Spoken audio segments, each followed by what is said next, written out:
Vous arrive-t-il de mentir ou de manipuler? Oui, souvent. Comme tout un chacun, je pense.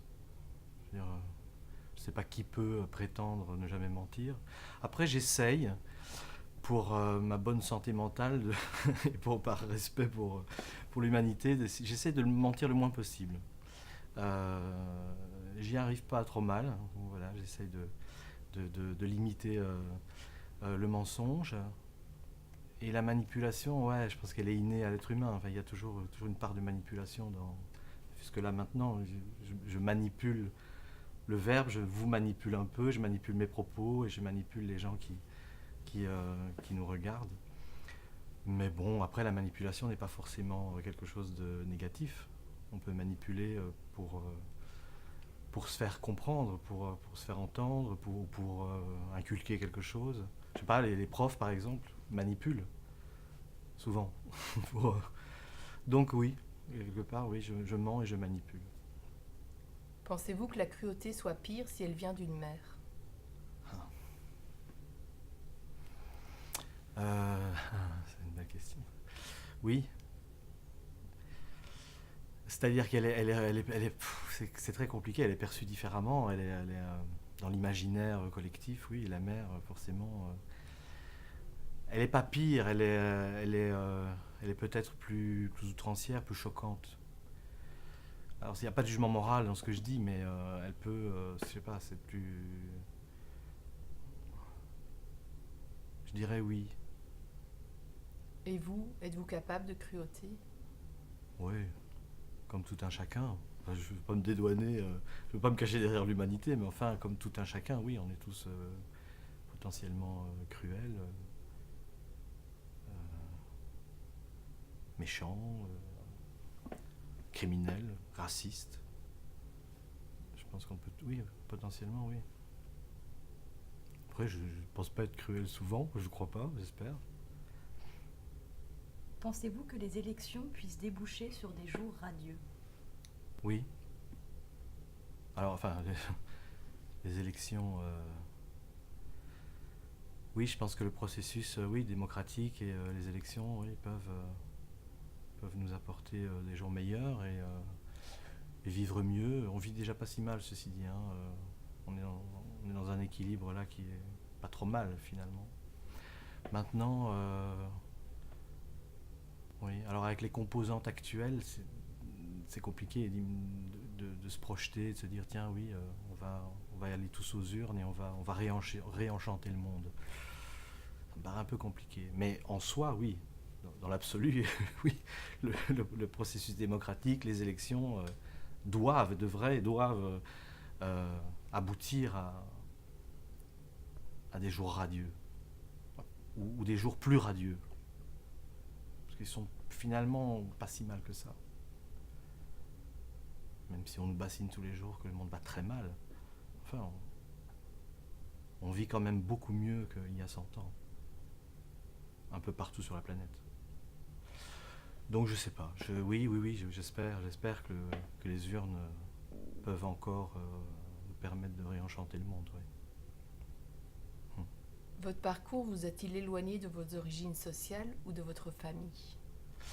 Alors ça s'est fait en deux temps. Au départ, ça m'a éloigné fortement de mes origines sociales et de ma famille. Parce que c'était une distance nécessaire, presque salutaire. J'avais besoin d'aller voir le monde, d'aller voir ailleurs si j'y étais. Et puis une fois que je me suis trouvé, je suis revenu, j'ai fait marche arrière et je me suis rapproché. Ça c'est la deuxième phase. Je me suis rapproché de mes origines sociales, culturelles et de ma famille.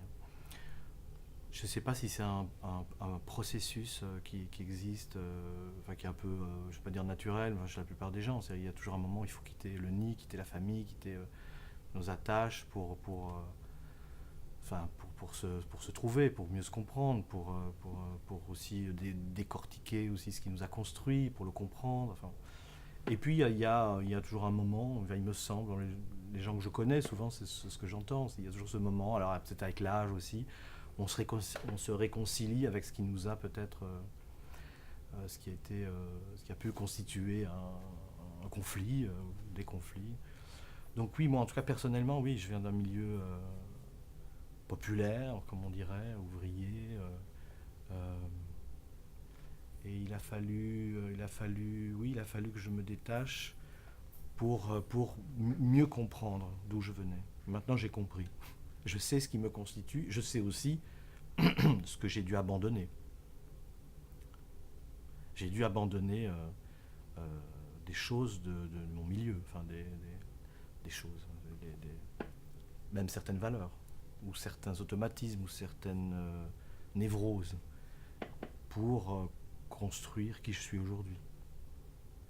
Tout en continuant à rester en amour avec ce qui m'a construit et dont je suis assez fier. Enfin, je veux dire, je suis assez fier je suis assez reconnaissant d'avoir reçu ce que j'ai reçu. Mais bon, là, quand on a dans les cadeaux, il y a toujours une part qu'il faut jeter. Donc voilà, j'ai jeté ce qui me dérangeait et puis j'ai gardé le meilleur. Voilà. Êtes-vous plutôt passé, présent ou futur? Je suis les trois.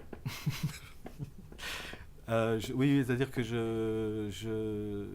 ma tendance naturelle, c'est d'aller dans le passé, d'aller vers le passé. Alors on est, encore une fois, je pense qu'on est beaucoup dans le cas, à vivre dans le passé, parce que forcément, ça a existé, donc on peut s'y référer. Et puis ça nous a construit ou déconstruit. Donc oui, j'ai tendance à aller, mais je freine cette tendance pour essayer de rester un maximum dans le présent. Et alors le futur, je ne sais pas très bien ce que ça veut dire, j'avoue.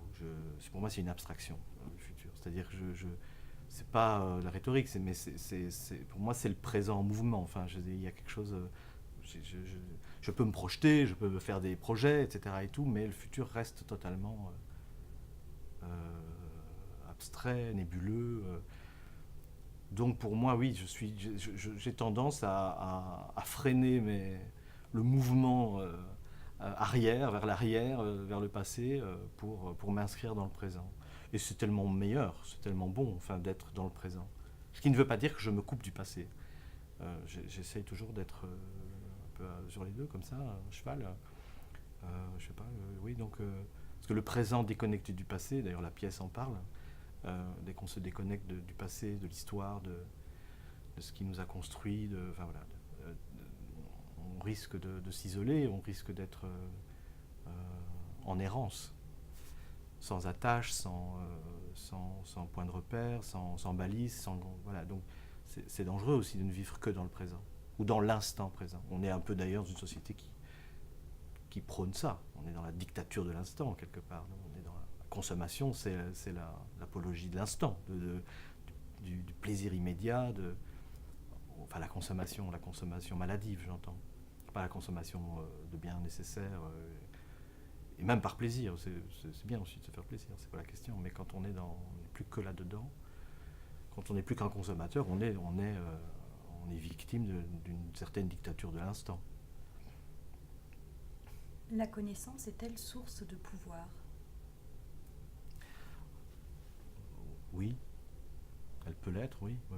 Enfin, alors, tout dépend de quel pouvoir on parle, mais oui, bien sûr. La connaissance, utilisée à bon escient, le pouvoir, c'est bien. C'est la possibilité de gérer, de donner, d'encadrer, de guider les autres. Évidemment, quand c'est utilisé à des fins moins louables, c'est très dangereux. Donc oui, quelque part, c'est une source de pouvoir, mais c'est surtout une source d'émancipation, je trouve, d'abord. Le pouvoir serait une dérive. Alors oui, après, oui, le pouvoir, oui, celui qui sait, celui qui ne sait pas, celui qui... oui. Mais je préfère le prendre dans ce sens d'émancipation.